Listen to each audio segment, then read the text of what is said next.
ए बुढीलाई त काम लाउन पनि साह्रै गाह्रो छ, बसेर खाने बानी भएका भनेर कोसँग चाहिँ फोनमा कुरा गरेर सुने। साह्रै चित्त दुख्यो। 3 भाइ छोरा, श्रीमान बितेको 5 वर्ष भइसक्यो। अंश बन्ड गर्ने भएर अंश बन्ड पनि गर्थ्यो। भएको सम्पत्ति 4 भाग लगाइदियो। 2 भाग कान्छालाई दिए, 2 भाग अरूलाई दियो। कान्छाले म पाल्छु भनेर विदेशमा ल्यायो। न बोल्ने मान्छे छ, न कोही छ। दिउँसभरि घरमा त्यो पकायो, खुवायो, भाँडा माझ्यो, लुगा धोयो, बजार गयो, किनेर ल्यायो, पकायो, त्यही हो।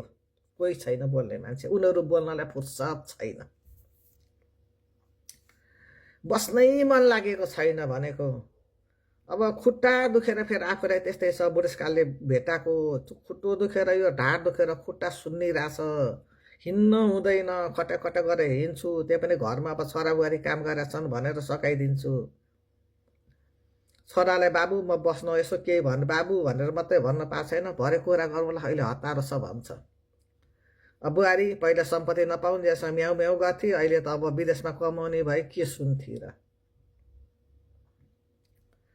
नेपालको छोरालाई म आउँछु, बरु त्यही भएको अलिअलि भएको एउटा सानो घर छ, त्यही ऊ छ, अलिकति जग्गा छ, पाखो छ, म आउँछु भनेको सम्पत्ति चाहिँ सबै कान्छालाई दिस, के गर्नु हामी कसले पाल्छ भनेर भन्छन्। अब बस्न नसकिने भयो। जान्छु भने त जान पनि दिँदैनन्। यो कस्तो मती भएर मैले यो सम्पत्ति यो सबै छोराको नाममा गर्दैछु भएर पनि अहिले म यो हालतमा छु।